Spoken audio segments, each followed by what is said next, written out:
আমাদের যে গ্রিভান্সগুলো ছিল আমরা ইসি থেকে যেগুলো বলে আসছিলাম শুনছিল না।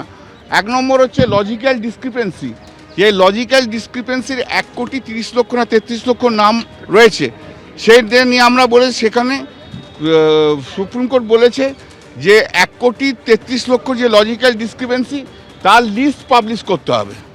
এটা করতে হবে পঞ্চায়েত অফিসে এবং ব্লক অফিসে পুরোটা, অ্যান্ড ওয়ার্ড অফিসে, in the city, in the ward office, এগুলোতে ডিসক্লেম দিতে হবে। তারপর লিস্ট পাবলিশ করার পর 3 দিনের মধ্যে নোটিশ যাবে এবং তার থেকে 10 দিনের মধ্যে হিয়ারিং কনক্লুড করতে হবে। ঠিক আছে, এটা গেল 1 নম্বর। 2 নম্বর হচ্ছে ওরা যে বিএলএকে অ্যাটেন্ড করতে দিচ্ছিল না, তাতে অনেক অবজেকশন ছিল যে এরকম পলিটিক্যাল পার্টি। কোর্ট বলেছে যে কোনো ইলেক্টর যার নাম রয়েছে হিয়ারিংয়ে ডাকবে, he or she can take the assistance of anyone. সেটা তার লয়ার অ্যাসিস্ট্যান্স দিতে পারে, তার রিলেটিভসের অ্যাসিস্ট্যান্স দিতে পারে, তার নেবার যারা আছে তাদের নিতে পারে। যার তৃণমূলের করা মামলায় সর্বোচ্চ আদালত বড় নির্দেশ দিয়েছে জাতীয় নির্বাচন কমিশনের উদ্দেশ্যে। লজিক্যাল ডিসক্রিপেন্সির যে তালিকা আগামী 3 দিনের মধ্যে জাতীয় নির্বাচন কমিশনকে প্রকাশ করতে হবে এবং তালিকা প্রকাশের 10 দিনের মধ্যে শুনানি করতে হবে। শুধু তাই নয়, অন্যতম নথি হিসাবে এসআইআর এর অন্যতম নথি হিসাবে অ্যাডমিট কার্ডকে গ্রহণ করতে হবে বলে নির্দেশ দিয়েছে সর্বোচ্চ আদালত। একই সঙ্গে একথাও সর্বোচ্চ আদালত স্পষ্ট জানিয়ে দিয়েছে যে কোনো ভোটার যখন শুনানি কেন্দ্রে যাবেন তিনি তার পরিবারের সদস্য বা তার সহযোগী হিসেবে কোনো আইনজীবীকে নিয়ে যেতে পারবেন, প্রয়োজনে তিনি বিএলএ কেও নিয়ে যেতে পারবেন এবং সেক্ষেত্রে আগাম চিঠি দিয়েছে কথা কমিশনকে জানাতে হবে। অর্থাৎ যে নির্দেশ আজকে দিয়েছে সর্বোচ্চ আদালত তৃণমূলের করা মামলার প্রেক্ষিতে, সেখানে তৃণমূল তাদের জয় দেখতে পাচ্ছে।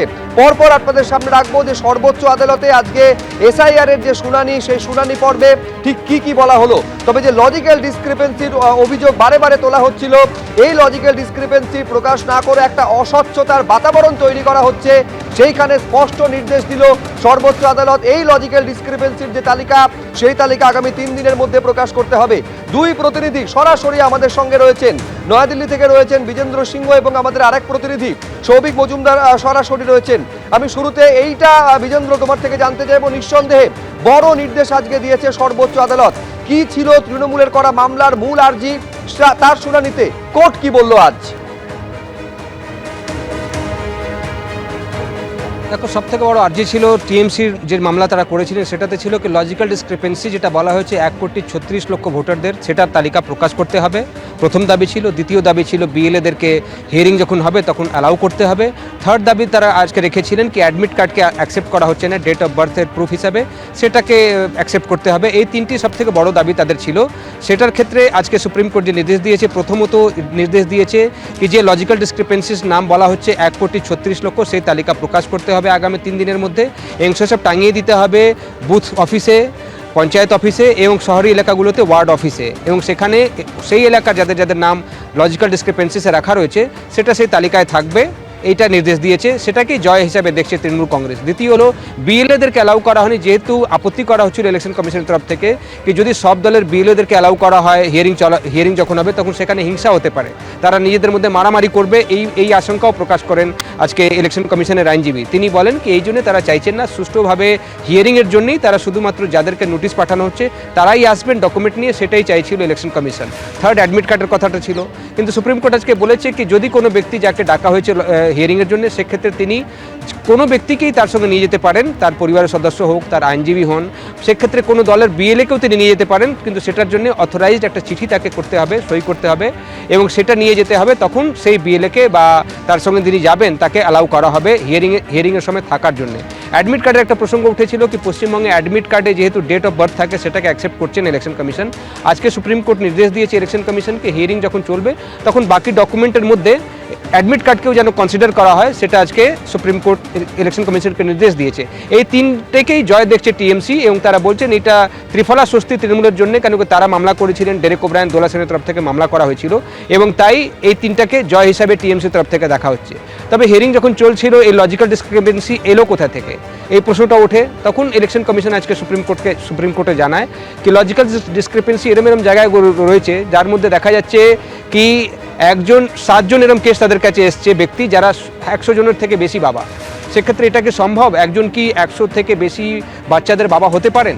234 জনের নাম একটা ব্যক্তির নামেই পুরনো এসআইআর মার্ক করা হয়েছে, অর্থাৎ পুরনো যে 2002 সালে এসআইআর হয়েছিল সেখানে 234 জন একটা ব্যক্তিকে মার্ক করেছেন কি আমরা ওনার পরিবারের সদস্য। এটা কি হতে পারে? 40 বছরের ফারাক রয়েছে বাবা এবং দাদুর মধ্যে, সেটা সম্ভব নয়, সেটা ইলেকশন কমিশন বলে। 15 বছর বা তার থেকে কম বয়স রয়েছে বাবা এবং ছেলের মধ্যে, এটা একটা লজিক্যাল ডিসক্রিপেন্সি রয়েছে। এরকম অনেক কেস রয়েছে যেখানে 6 জন থেকে বেশি বাচ্চা রয়েছে একই বাবা মায়ের, সেক্ষেত্রে তাদেরকে নোটিশ পাঠানো হয়েছে। তো এইগুলোকে লজিক্যাল ডিসক্রিপেন্সি হিসাবে নোটিশ পাঠানো হয়েছে। ইলেকশন কমিশন আজকেও বলে যে তারা ডিলিট করার জন্য এটা নোটিশগুলো পাঠাচ্ছেন না, স্বচ্ছ করার জন্যে এই তালিকার এই চিঠিগুলো পাঠানো হয়েছে।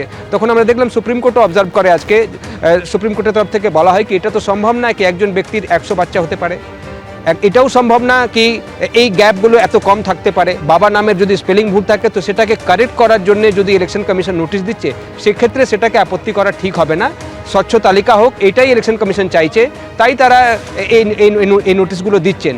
এইভাবে আজকে ইলেকশন কমিশন কার্যত পাশে দাঁড়ায়। আইন শৃঙ্খলা নিয়ে একটা প্রশ্ন উঠছিল, আজকে সুপ্রিম কোর্টে ইলেকশন কমিশন বলে কি আইন শৃঙ্খলার পরিস্থিতি হচ্ছে বিভিন্ন হিয়ারিংয়ের সময়, সেক্ষেত্রে সুপ্রিম কোর্ট আজকে বলেছে কি তারা এনশিওর করবেন কি কোনো হিংসা যেন না হয়।